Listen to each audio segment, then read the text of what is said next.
Hello and welcome to Baseball Barbacast, the only baseball podcast in the world that, with a little bit of work and a whole lot of time, could one day throw a baseball 105.5 kilometers per hour. I'm Jake Mintz. That's Jordan Shusterman, and that's what I call real heat. Yeah, I feel pretty good about that we could touch 105 kmph. Ben Joyce is going to be our first topic on this Wednesday edition of Baseball Barbacast. Yes, we are going back-to-back days, which Ben Joyce could not do for a while and now seems to be able to do, which maybe had something to do with him being a third rounder. But yeah, we're going to talk about Ben Joyce, a real closer, I should say. Then we're going to talk about Clay Holmes, someone who has not been closing a lot of games successfully recently. And then we're going to talk about Kyle Schwarber, because what he did in Toronto last night after not homering for quite some time was quite the watch. But let's begin, my dear friend Jake Mintz, with Mr. Joyce in Anaheim. And the team he was playing against, the fact that Ben Joyce could kind of seize the headlines from this game maybe is a good place to start. The fastest pitch ever recorded in the Major League Baseball belongs to one Mr. Aroldis Chapman, who threw a ball 105.8 miles an hour against the Pittsburgh Pirates in 2000, and finish my sentence. Well, I believe it was 105.9, and the reason I know that is because I believe he has a tattoo of it. So, pretty sweet. Yes. So that is everyone should have to get. Every big leaguer should have to get a tattoo of the hardest pitch they've ever thrown. Yes, it was 2011. I like the idea of. Yeah. When do you think he got the tattue? Like, if he throws 105.9, like the next day? No, because you can't be the next day, because if I'm Aroldis and I throw 105.9 on a Tuesday, in my mind, that I'm not done. Like, I think there's another level above that for me. So he probably had to wait at least a year when he realized I'm never throwing that hard again. You know what I mean? Yeah. Well, but he got pretty close. He has crested 105 a few times since then, but Ben Joyce going 105.5 last night to strike out Tommy Edman, because the thing about that Chapman pitch is it was a ball. But when this pitch is blown past Tommy Edman trying his best to make contact with two strikes, now we have a highlight with the 106 showing up on the TV broadcast that will really live on forever. And that's why it is our first topic today. It's the best highlight ever of a super fast pitch. That's simple. The Aroldis one was a faster pitch, duh. But it's like an up and in fastball that makes Andrew McCutchen back out of the way a little bit. And then the crowd kind of cheers once they realize what just happened. Whereas for this, it was 2 strikes, 2 outs, heater on the corner, low and in. Edman swings and misses. And then Ben Joyce just has the swag walking off the mound back to the dugout. We have never seen anything like this. Like, it's the best. It is the best. And that's why I think, like, it's unfortunate that it's happening to such an irrelevant team right now, that this game doesn't actually mean anything for the Angels. Both makes it even more impressive and also kind of underwhelming, but Ben Joyce deserves a whole lot of credit for throwing a baseball 105.5. And I would like to admit, Jordan, that we were wrong about Ben Joyce. That when he was at the University of Tennessee, throwing 102, 103 in low leverage situations for a very good Tennessee team, you and I thought it was a bit of a shtick, that it was not a trick. I mean, throwing a ball that hard is repeatable and impressive, but it was not exactly leading to great results all the time. And so when he was making headlines, you and I were like, well, you know, who's really good is Seth Halverson. Like, that guy's, you know, getting out. Big leaguer, Seth Halverson, right? Big leaguer. Yeah, I mean, you go back, like, it's not like Ben Joyce didn't have success at Tennessee, but that is an important thing to understand when you totally do not blame people at all being like, why would this guy go in the third round? That is a completely valid response because ultimately he was throwing, I think, verified 104 with some radar guns that had him up to 105 in college too. But yeah, they were not using him he was not closing games for them really at all. 0 saves in that season at Tennessee. He was throwing sometimes multiple innings, and then he was throwing really like once a week. There was a lot of time between outings. Now, at the time, he was still not as far removed from a lot of injuries. I mean, this is a guy who had a lot of different injuries during his amateur career, which is both contributed to the degree to which Tennessee was probably being careful with him, but it also lent some skepticism to the idea that this could be a major league reliever that you could count on 3 times a week.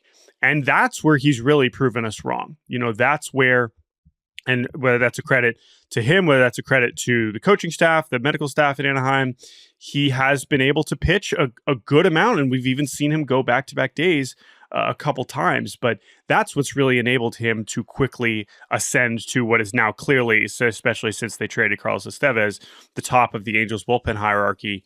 And he is a show.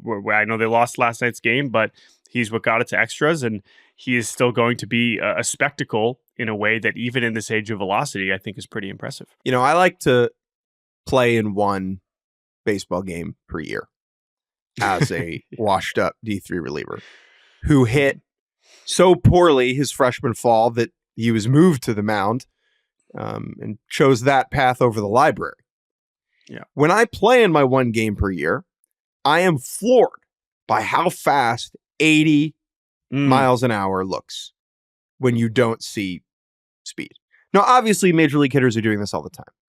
But the idea that Ben Joyce is throwing 25 miles an hour faster than that, it twists my brain into a pretzel. I can't. It is 5 miles an hour harder than 100. Now, yes, that's just math, but it's so freaking fast. I did a little, typing on the old computer machine on the calculator box, 0.349 seconds from hand to front of plate. And guess what? If you make contact with Ben Joyce right at the front of the plate, you're probably fouling it off because you need to go out and get that thing. Right? Like it's even less than that. And it's so fast that a human being could do this is just remarkable. And I think it's worth noting he's gonna pass Aroldis, right? Well, that's the last topic here, right? We've just had this conversation as velocity has gone up across the league. Like, what is the fastest pitch we will see thrown? And we've seen, like, in our life, I guess we just say in our lifetimes, but even like as we move faster and you think about that the average fastball velocity has gone up so much over the last 20, 10, 5 years. However, and I've made this point before, while there are a ton of guys hitting 100, there is a very shorter list. Every time you go to 101 and 102 and 103 and 104, it's a smaller and smaller list, which makes sense. Now, ultimately, you have enough guys throwing triple digits. One of those is going to be able to throw 105, and we've learned that with Ben Joyce. Now, 105.5 makes me think, now that we've seen him touch 105 multiple times, it does make me think in the right situation, with the right amount of rest against the right opponent, we probably will see 106. We probably will see 106 proper. I know we got 106 on the gun. Here's just a super nerdy note that I learned when I was doing like Jordan Hicks research at some point. Normally, 105.5 does not show up as 106 on the broadcast. Normally, you have to get to 0.6. So I was actually surprised by that because in my past history of researching fast pitches, normally to get to that upper level, it has to get to 0.6 and not 0.5. Either way, the point is, I think we will see him get to 106 proper. Much higher than that is hard to fathom, but I do agree with you. I think we will see it, whether it's this year, whether it's not. He will probably make history in that sense. Because adrenaline plays a role. It feels like the type of thing that old-timey baseball people believed and was then proven false by modern science. That depending on the importance of the situation and the environment, that leading to more velocity feels like, the Yiddish word Bubba Misa, right? Mhm. However, it's totally a thing. It is absolutely 100% real.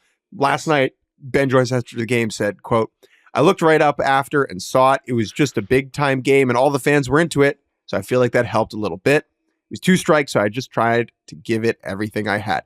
We get Ben Joyce on a contender in a playoff scenario. He's throwing 125. Dude. Yeah. I mean, the sky's the limit. Well, again, you're saying the same thing about, Mason Miller throwing 104 in the empty Coliseum. Like, I think that's why I do believe we'll see it. He's gotten close enough now. It's what for a while when we had guys throwing 103, it felt like a big leap to ask them to throw 106, right? Which Chapman had done. It did not feel like something. If anything, I was like, if anyone's going to do this again, it's going to be Chapman. And we've seen that again this year where he's still been able to touch 104, 105, even all these years later. But I do think we will see it, whether it's this year or not. Now, I do think there is a worthwhile conversation to be had about whether the uptick in extreme velocity is good for the sport. There were some interesting quotes last night from Whit Merrifield after the Braves game. He got hit in the head and he was talking about how guys are just trying to throw as hard as they can and they're not trying to hit spots. And we've seen that become more of a thing over the last decade or so. That being said, all that in mind, 105.5, that's freaking cool. Like, that's cool, right? Yeah, I think they are related conversations. Like, there is, again, it's not an accident. Like, hit by pitches are up more than ever, and we're losing guys to broken hands and thumbs all the time, right? Like, that sucks, and I don't like that. However, when we are talking about these individuals that are making history, I think it's worth to pause and appreciate it. Fire up the multiple things can be true at the same time, Horn. Yes. Throwing baseballs 105.5 is cool, and maybe everybody throwing 99 with no control isn't exactly the best. Let's stick on this game and talk about what we thought was going to be our main topic before Ben Joyce broke our brains. Shohei Ohtani went home. Not to Japan, but to Anaheim. What is home, right? What is home? Yeah. That's really getting at the base of this question. His first regular season game back in the stadium where he spent the first 6 years of his MLB career, where he became a legend, a household name, one of the best players in baseball. The organization that gave him the opportunity to prove that he could do both. I think that is an important note. The Dodgers, the team for which Shohei Ohtani obviously now plays, played a preseason game in Anaheim for the season, and Ohtani got some booze, not alcohol. And so there was conversation about whether or not he would receive a warm welcome, and he kind of didn't receive either kind of welcome because not a whole lot of people were at this game. On the Angels side, Dodgers fans flocked down to Orange County to cheer on their club. What did you make of Ohtani's journey back to where he started it all? Yeah, I mean, it's kind of went how I expected. Like, I think that it's a little bit tough to talk about the fan perspective when we've had a lot of discourse about it. He was asked about it again, is, the Angels, they didn't match, what a failure. They didn't match an offer. They didn't try to retain him seriously. And like, yeah, you could absolutely criticize the Angels for that. Of course, duh, right? But then how does that translate to the fans who could understandably feel maybe not betrayed, but like, I'm not going to ask Angels fans to not be upset that he went to the Dodgers. I mean, that's pretty basic stuff. He's now tearing it up on the team that you don't like very much. Like, that's pretty understandable. But are you booing him because Angels fans aren't happy with the state of affairs either, and that's not Ohtani's fault, right? They don't announce Artie Moreno in the lineup, the owner of the team, before every game, right? It's not like this team is managed by Ron Washington and owned by Artie Moreno. Boo. Right. But because Ohtani's standing up there wearing a Dodgers jersey, he becomes something that represents the failures of the Angels, right? And that's unfortunate. But also, because it wasn't a whole lot of booze. And maybe if it was 100% Angels fans, it would have been more of that. And part of that would have been understandable for what I just described. But at the same time, I think Ohtani will always understand. And I think everyone understands that, like, the Angels, for all of their failures, they were the team that managed to convince him, you can do whatever you want here. And for that, I am grateful. There is no way around that. That's how I feel, Jordan. That is an absolute fact. I feel that way about my high school girlfriend who told me that I could be a professional podcaster, Not the one you're about to marry. No, the one I'm about to marry. Oh, okay. Okay. All right. Thank you for clarifying. That was an interesting way to refer to your fiance. But to that point, it's like, right, you have to appreciate that you can never take away from them. Everything that went wrong because of it, Ohtani is both every bit the face of it and the last person you should be blaming. So it kind of goes both ways in that weird sense. And I imagine that prompts a lot of complicated emotions from the fans. Dylan Hernandez of the LA Times dropped some total fire take about this game. This is the headline. Shohei Ohtani returned to Anaheim and proved why Dodger Stadium is a better home. I see no lies. Right? I think that him being in LA is better for the sport. He is around competence. He is going to play in October. Okay, on the biggest stage. For the first time? That's great. Can I just send a stray really unnecessarily?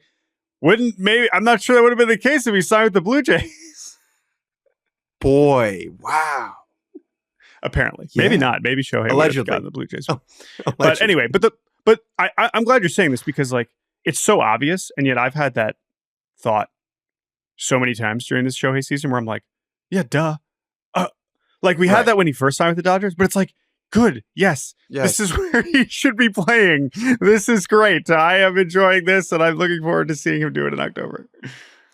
Seeing him hit a triple down the right field line, sprint around those bases, and then stand next to Anthony Rendon, however, must give those in Orange County a glimpse of what could have been.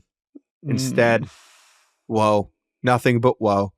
However, shouts out to Logan O'Hoppe, the true face of the Anaheim Angels. He goes yard in this game, the Sable slugger, proving that there is life after Shohei.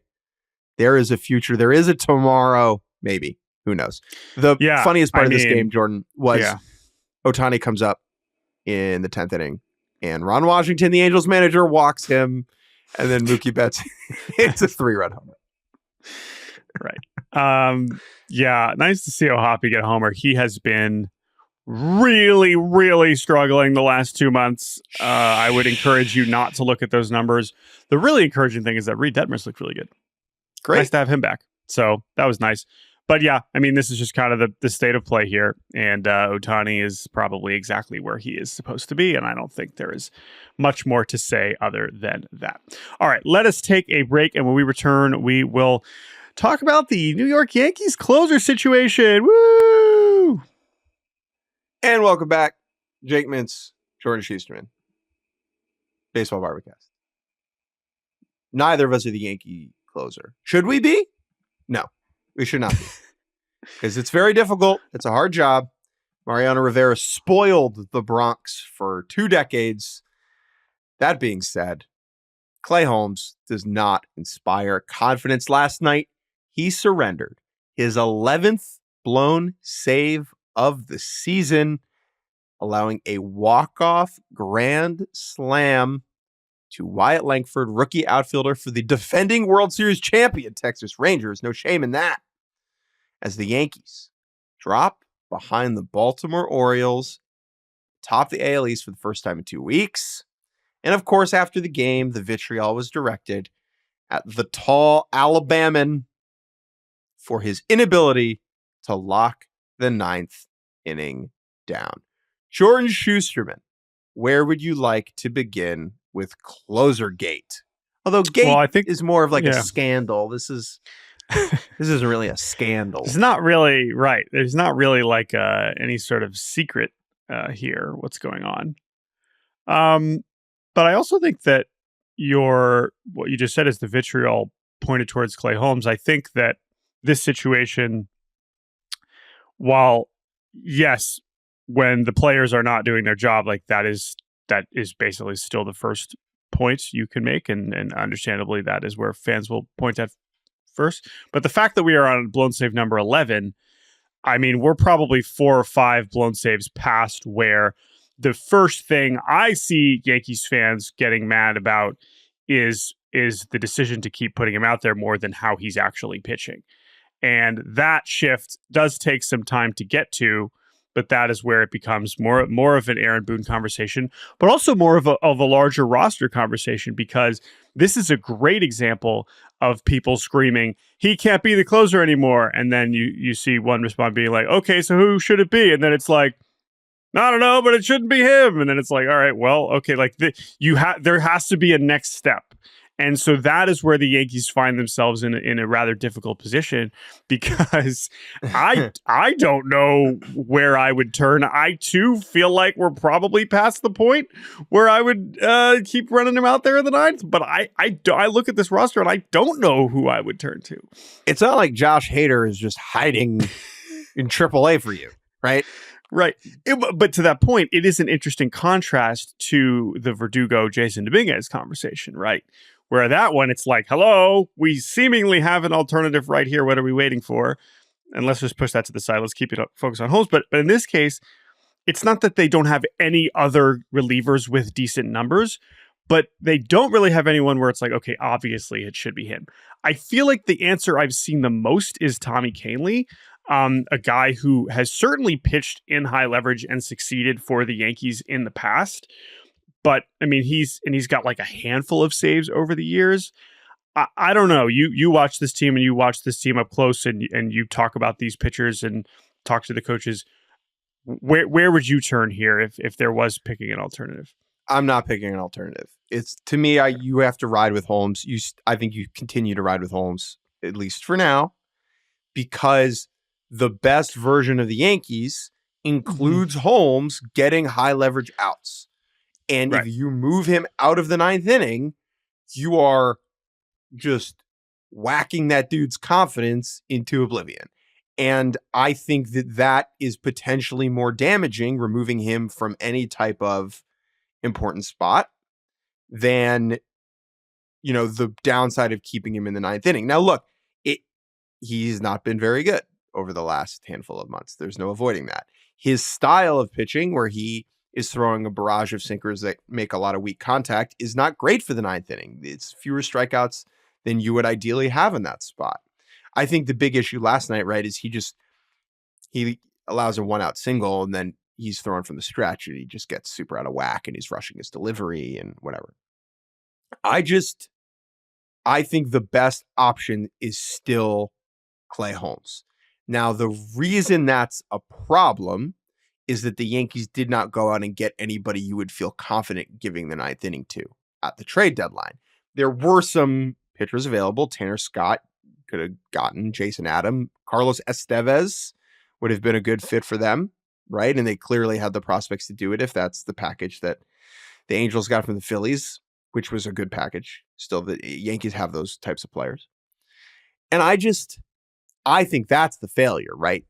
I don't think this is Aaron Boone's fault if you're going to blame anybody, because what do you want him to do? There's no one else you could put in. I think this is the front office believing too much in the big league pitching development staff's ability to conjure relievers out of nothing. Matt Blake, who is the Yankees pitching coach, is a wizard. Okay. He's a wizard, Harry. Jake Cousins has been spectacular over the last few months. Luke Weaver has been the 8th inning guy all year. They sucked freaking amazing outings out of Michael Tonkin for 3 months. Tim Hill has been they do a really good job at this. Spectacular job. And I think that the front office, the people who are making decisions about acquiring players, potentially are seeing that success and saying, oh, well, we don't need to go out and get big league proven relievers because the value in that does not make sense. We can just conjure them up in the lab. And often that is true. And the Yankees are where they are right now in part because they've been able to do that really successfully. But sometimes just go trade for Tanner Scott, Yeah, I agree with everything you said. I don't have any retort to that. I would want to go back to the point about the confidence, just because we've kind of had these debates over the years where it's like, well, you think last night helped his confidence? Like, how many more of those? And to your point, it's like for now, or as it stands, like, okay, well, I don't know what else more you would need to see. I don't know how many more of these you would need to see. And this is where, if I am going to give a critique of Boone, is that there is a way to take a guy out and put him back in at some point before the games start being really important. But we are probably past that point. And that is where it becomes very difficult, because there probably was a version where, coming out of the All-Star break or before the All-Star break, or like in earlier in August, that you can just be like, listen, Clay's good. We're going to go closer by committee for a week. Sometimes they say this happens. We've seen this with closers where it's like, we're going to change this. And then like a week later, he's saving a game again. First of all, it's these guys' job. It's these guys' job to pitch in whatever situations that they're asked to do. And clearly, like, if you could get a couple good outings for Clay Holmes, because I totally agree with you. Like, there's no path to a Yankees World Series that doesn't involve Clay Holmes getting important outs. That's a fact. And I would hope the Yankees fans could also admit that. But I also just think that there probably was a way to ease off earlier, and now they've kind of backed themselves into a corner, partly because of the things that you've described with the roster. So the other options, right? You mentioned Tommy Kahnle. I think he'd be fine in the ninth. Jake Cousins, who, by the way, is actually Kirk Cousins' cousin. Did you know this? Yes. Also an Ivy amazing. Leaguer. We love, yeah. Cuzzo. Now he's Jake Cuzzo. He's struggled the last few times out. But then the real wild card that we've seen, by the way, we should also mention, just since you mentioned the deadline, they did trade for Mark Leiter Jr., who in theory was brought in to bring in more swing and miss. And while he has, 19 strikeouts in 13 innings, he hasn't been getting outs. So he doesn't really seem like an actual option right now. The real wild card that, I keep seeing people throwing out is Luis Gil, who is the rookie starter who has only started this season. He's currently injured. He's got 124 innings. We've talked about having to maybe move him to the bullpen to preserve his workload. Now, his stuff is absolutely closer worthy. The strikeouts are there, right?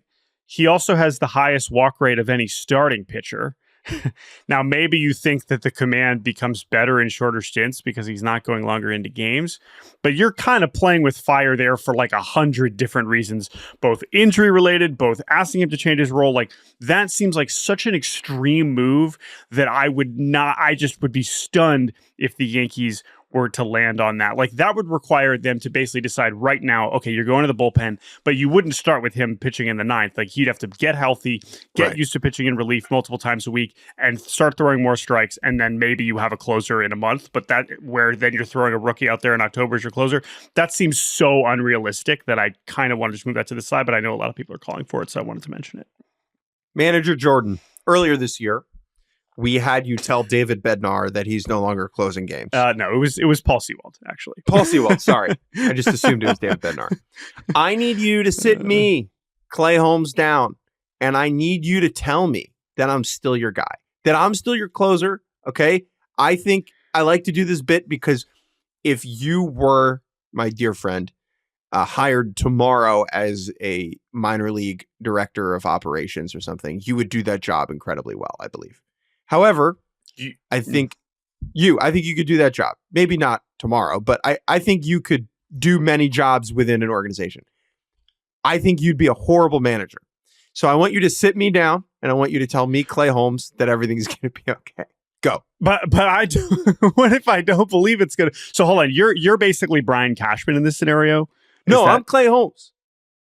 No, but I'm saying that, like, I'm being given this assignment because Okay, so I'm Brian Cashman. Right now, I'm Brian. That's what I'm saying. Okay, I'm Jake Mintz, actually, but now I'm Brian Cashman. Okay, GM of the Yankees. Hey, Aaron, we don't really have a better option right now. I need you to go talk to Clay and let him know he's still the guy. Got it. Now I'm Clay Holmes. Yeah. Hey Clay, your stuff Aaron. still looks your stuff still looks great, and I'm not worried about it. Tough one out there. We're gonna go right back to you. You're gonna be ready to go. You're gonna be ready to go in a close game tomorrow, right? I mean, we can count on you, right? Whatever you need, Skippo. All right, then I think I've said all I need to say because I'm not concerned. I'm not worried, and you seem like you're in a great place. That walk-off grand slam, what walk-off grand slam? You're fine, right? I'm certainly not in a great place because we're currently in Arlington, Texas. I can't change that. What I can tell you is that I have full faith in you. I'm looking at your Baseball Savant page right now on my computer here at my desk, and I still see a lot of red, so I'm not worried. As all in major league teams use internally, Baseball Savant. They don't have their own systems or anything. No, they don't. But so I see a lot of red, and I've been told red is good. So I have no issues, and I look forward to handing you the ball in the ninth inning in the next couple of days. I appreciate the confidence, Coach Aaron. One more question for you. If you guys could just call up Jason freaking Dominguez, please, that would be great for everyone. Thank you so much. We're considering all of our options. And, I know that would probably help. Maybe get a few more runs so that you don't have to protect as small of a lead. Aaron, I'm not Chris Kirshner. I'm not. You could shoot straight, dude. All right, fine. Clay, you want the truth? Yeah. I'd like it to be on the team. That'd be really nice. I would really like. Hey, Clay, close the door. Close the door. Let me tell you how I really feel. Anyway, that's the Yankees. Do we have anything else on this before we take one more break? No. Aaron Judge being homer last night. No, right. That's the thing, right? So 8 games, season high. And then that's unacceptable. I see 1 for 5 with 2 strikeouts. It's your MVP? All right, sure. If you say so. Anyway, I think that's it. That's the Yankees talk for today. Clay Holmes has more blown saves than me in my career. It's true. He does. More saves more blown saves than a lot of us. Much richer. Yes. That is the other thing. Clay Holmes free agent? Fascinating. Hey, do you know what Clay Holmes looked like on the Pirates, by the way? Yes, of course. Wait, I told this story on the podcast. Go ahead. I'll tell this goofy story and then we'll take a break. In 2019, it must have been 2019 or 2018. I was in Pittsburgh because that's where my wife went to grad school, and we were out and having a lovely dinner. And on our walk home, we walked past. Okay, we saw Brian Reynolds out there at some point, and then we saw Colin Moran, and it was like, oh, I guess the Pirates live around this neighborhood. But then on the way back, we saw Clay Holmes with a beard, and he's huge, right? So that's the first tip that that's probably a professional athlete, and I had already just seen 2 other Pirates, right? But I was like, oh, that's Clay Holmes. Now again, this is when he has a 6 ERA with the Pirates, and nobody knows who he is, and that's when I knew oh man, I'm out here recognizing Clay Holmes in street clothes. This is a tough look for your boy. So yes, I do know what he looked like on the Pirates. And this is back when you didn't know how to iron a shirt too. So it's a long time ago. Develop some skills. Anyway, yeah. So yes. Wait. Why did you bring that up? Just because he looks very different now? It's wild. He doesn't have a beard. Well, it's not just that he didn't have a beard. He was kind of a very hairy boy. Maybe a hairy guy. If the Yankees here you go. It's a Samson situation. Yankees got to let Clay Holmes grow it out just once. See if he starts throwing 105.5 like Ben Joyce. That's the solution. Aaron, go tell Clay to grow it out. That'll do it. All right, let's take a break. And when we get back, Jordan will cosplay the 29 other managers. Welcome back to Baseball Barbecast. Jake Mintz, Jordan Shusterman. Let's head north of the border where the Phillies are right now. Phillies go down 6 runs early, immediately, instantaneously. Tyler Phillips, the local kid, gets plastered by the Blue Jays, does not get out of the first inning, but the Phillies claw their way back, thanks in large part to Kyle Schwarber, who ripped 3 home dingers last night, breaking what was the longest homerless streak of his entire MLB career. Now, it is his second 3-homer game of the season. His last one was on August 7th against the Dodgers. In between those 2 3-homer games, he had a 13 for 92 stretch with 1 homer for a 141, 245, 217 line. That's a 463 OPS across 23 games. Now, a great example of how cherry-picking dates changes a narrative and puts whatever you want out there. If you include the 2 3-homer games in his stats, his line then becomes 22 for 102 with 7 homers and 6 doubles, which is a 216, 308, 480 line. That's a 788 OPS across 25 games. Hilarious. Yeah, and Schwarber, I mean, was this his first career 5-hit game? I mean, that was the thing that I was wondering, because I know he's had a 3-homer game, as you just mentioned, not that long ago. But, I mean, this wasn't just a 3-homer game. I mean, this was 3 homers that they would have lost the game without. They end up winning the game by 1. This was a pretty impressive.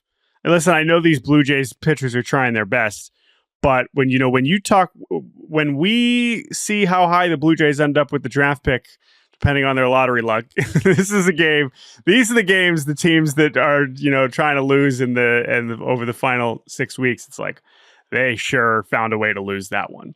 And those young Blue Jays hitters sure are doing their best. They have played very well since they traded away their entire team. Vlad had 4 hits. We got Springer back at the top of the lineup. But, man, Will Wagner's swinging it. Spencer Horwitz is like Addison Barger's hitting home runs. But the Phillies needed this. They needed to come back here because while the Tyler Phillips start was, I guess, in place of Taijuan Walker, correct? He is essentially replacing Taijuan Walker in the rotation. Taijuan Walker still pitched in this game and managed to give up a couple runs again out of the bullpen. But, I mean, yeah, Schwarber is one of the just flip the switch guys that we have. And it's pretty cool when it all comes together, especially because, like, when I think the 3rd home run was at a 9 or 10 pitch at bat. Like, you just know you're just dialing it in, and it's just a matter of time. Yeah. If you're going to throw him another pitch in the zone, that the next one is either going to be another foul ball or it's going over the fence for a homer. People often ask us the following question: who is your favorite baseball player? You get that a lot, right? From people. Yeah. And pretty standard question in our line of work, although it becomes a little bit different now because it is our line of work. And I think that, I always struggle to answer that question. I think Spencer Strider would have been my answer last year, the end of last year, and even this spring training. Watching Kyle Schwarber when he's locked in is a singular experience because it feels inevitable. Like, you watch the whole last at bat, it's like, well, if he throws him one more fastball in the zone, this is going to be a souvenir. I don't know. I being around teams gives you a different type of appreciation for players. And I think I don't want to say devalue, but like when you are around people and you see the way they interact with their teammates and the coaches and the media, whatever, you maybe like we should just be appreciating Shohei Ohtani and Aaron Judge the most because holy crap, watch them play the baseball. But Kyle Schwarber is just an absolute wonder. He is a delight. He is. Yeah. I love watching him hit. I just love it. The way he does it is pretty unique. I would say that his style of hitting is in some way like kind of what you like to say, oh, everyone's just the 3 true outcome guys now. That's just what baseball is. It's like, I mean, kind of, but like stylistically and really mastering that craft, like that's really only him. And he's now done it for a long time. And that's really what makes him so impressive. And he's leading the league in walks again. He's at 31 homers. I mean, he's probably not, he had 46 and 47 in his first 2 years in Philadelphia. He's probably not getting to that again this year. I feel pretty good saying that because, he did have some more prolonged cold stretches this year. He wasn't hitting the ball in the air quite as often as you would maybe want for a guy with this profile. But at the same time, it's when it's working, it's working about as well as you could possibly hope. He's on pace for his highest OPS plus as a Philly, right? And then, dude, he's gonna be a free agent after next season. Like, he might just get freaking paid again by someone. Yeah, probably. I mean, again, he has been a very safe bet, right? Like, you kind of know what you're getting. He has an identical slugging percentage as he did a year ago. The OBP is a lot higher, but again, it's just like he hasn't. The homers haven't come quite as consistently to the point where he's not going to get to 45 again. But even still, that is a player that if you're betting on players to hit 40 home runs next season, he's still one of your first picks, and it's not even a question. I talked to him recently, probably going to write this up, about his transition to full-time DH. I think in our minds as baseball watchers, we saw Kyle Schwarber, this slightly pudgy, big swinging, slow guy, and just thought, why is this not a DH? This guy is just going to be a DH. In Schwarber's mind, I mean, he was a catcher for so long. And when you're a catcher, you see yourself as part catcher, part hitter, total baseball player. When there are types of baseball players, I'm not going to say Schwarber is this, who like look down on DHing because it requires less of you. And I talked about this in the MVP context that there is less wear and tear. And Schwarber straight up told me, like, he's like, this is the best I've ever felt as a big leaguer because I don't have to run around and throw my body in the outfield. That's a double-sided thing because he's like, dude, I feel awesome. I would love to go out and play outfield. I think if right now I was in the outfield like this, I would be really good. I would be better than I was in previous years because I feel fast. I feel healthy. But kind of having to humble yourself for the betterment of the roster is interesting. Schwarber still sees himself as someone who's capable of playing the outfield. Now, whether that's true or not, we can debate. He's only DHing because it's what's the best thing for this particular team at this particular time. But having to learn how to spend all that free time. Think about how much more free time you have as a DH compared to an outfield. Sure. Well, but and listen, I know that he hasn't caught for a long time, but I am glad you mentioned that because, normally when we're talking about DH types, we are talking about either corner outfielders or first baseman. And from when we talk about the defensive spectrum, going from first base to DH that's as close as it gets, right? Versus going from catcher to DH is like literally the opposite because you're going from the toughest defensive position to the no defensive position, which is obviously that's a transition that he made much earlier on in his career. And certainly he was still playing a lot of outfield recently and maybe still will in the future. But yeah, from a mindset perspective, from someone who it's hard to be a catcher that isn't, really ingrained in what it means to be a part of the whole facet of your team and of your pitching staff and of figuring out how to hit, like all those things. That is the hardest job. It is the busiest job there is. So I think that's a really interesting transition. Last thing I want to talk about before we get out of here, Justin Verlander. So Verlander pitched on Labor Day on Monday and was not particularly good. He has made 3 starts since returning from the IL with neck discomfort. He was in the first one and then bad in the last 2. Justin Verlander has 260 career wins. I wrote about over at Yahoo. Good website that we work for. Disclaimer.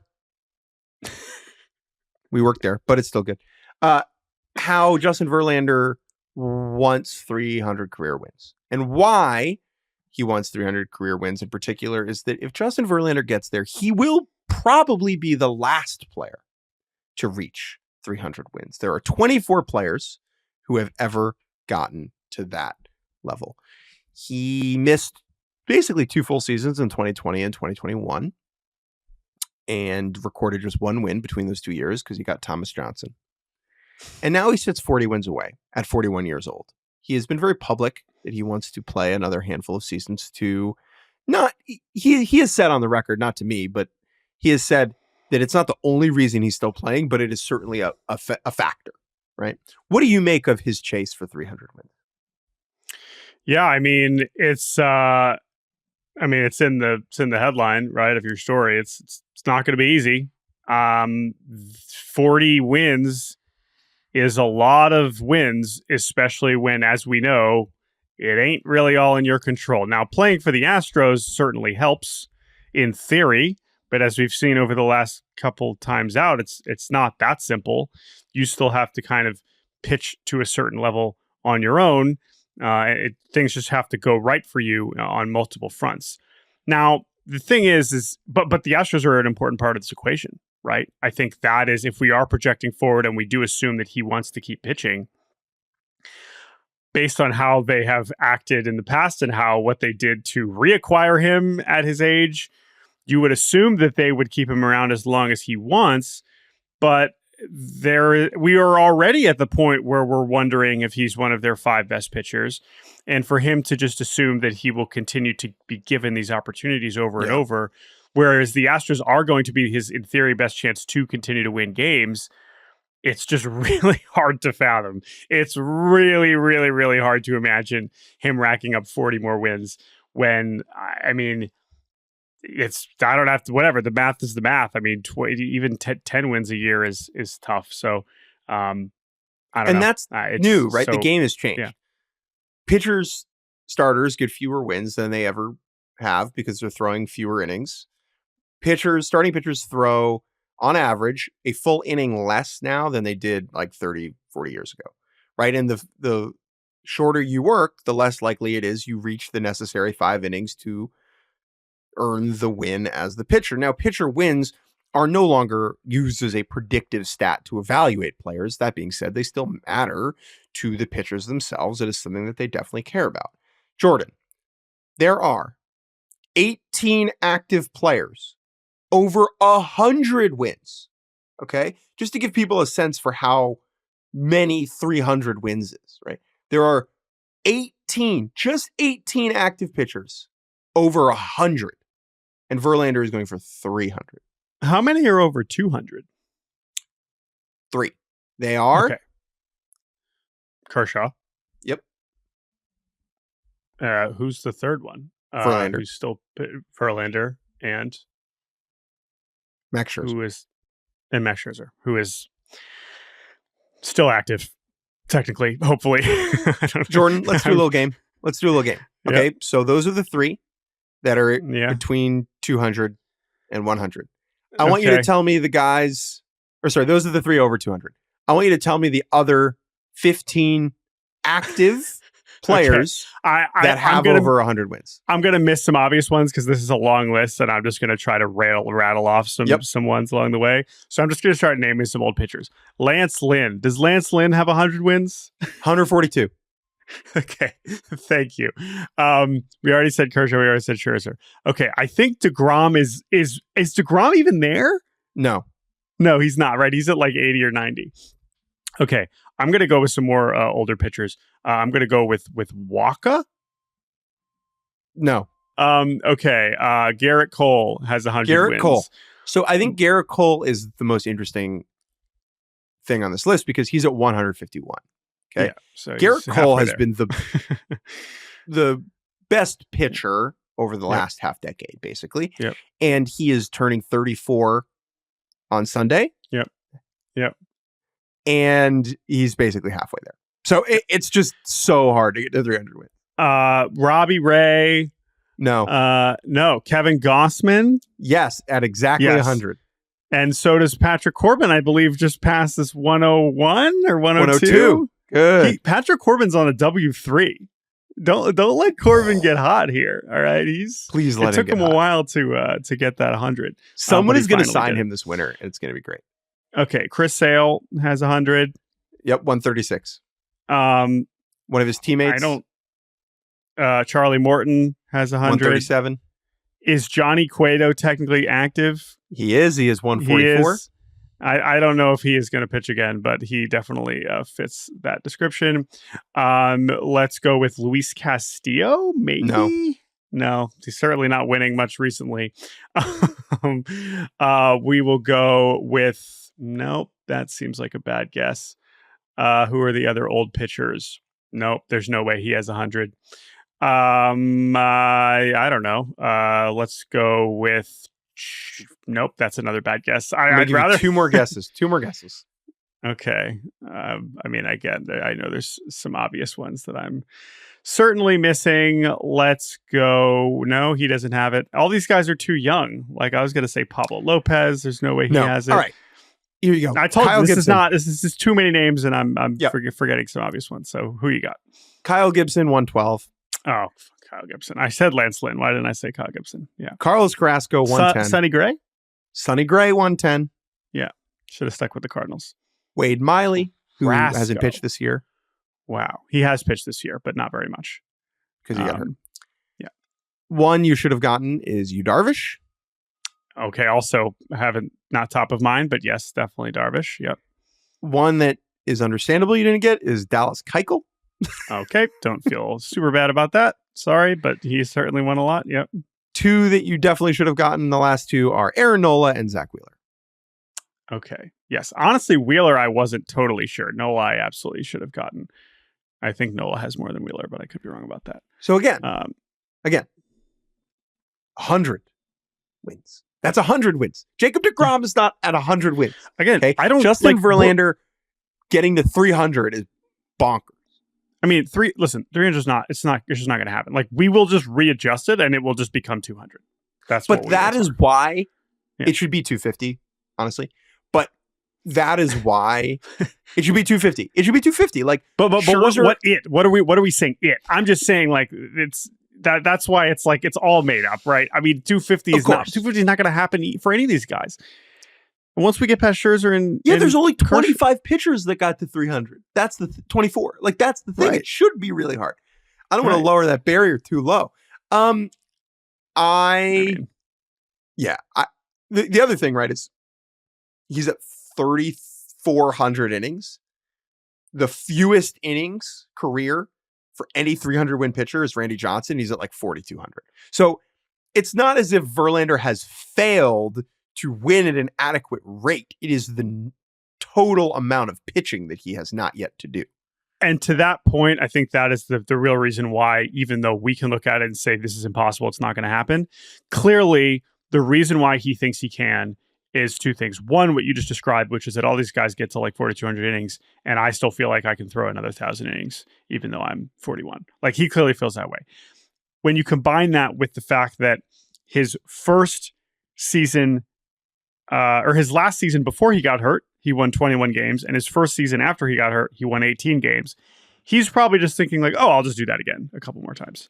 But as we're learning this year, it ain't that simple, buddy. So I mean, maybe he's right. Maybe he will just be back to not peak, but good enough Justin Verlander to throw 200 innings again next year at age 42, and the Astros will win another division, and he'll win 15 or 20 games. But boy, is it going to be hard. If I'm Justin Verlander, who's about to be a free agent, I'm signing a league minimum deal with the Dodgers. I'm just racking up wins, baby. In my contract with the Dodgers, if I'm Justin Verlander, you need to leave me in for 5 innings every start. I have to finish 5. If you take me out before the 5th and it is not an injury, I get to become a free agent on the spot immediately. Who says no? The Dodgers.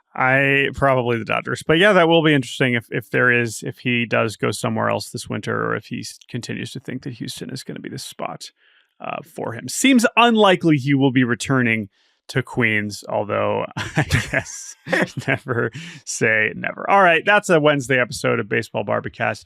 You can email us at baseballbarbacast@gmail.com. We will take a much needed break tomorrow on Thursday. Day off. Oof. Sure could use that. We'll be back on Friday. Didn't think Jake was going to be podcasting on Friday since he's getting married on Sunday, but it sounds like he will be. We will be recording on Friday morning before I fly to the closer to where the wedding will be. And how you feeling? Doing all right? I'm good. What should I put in the the hotel goodie bags? Anything you want in there?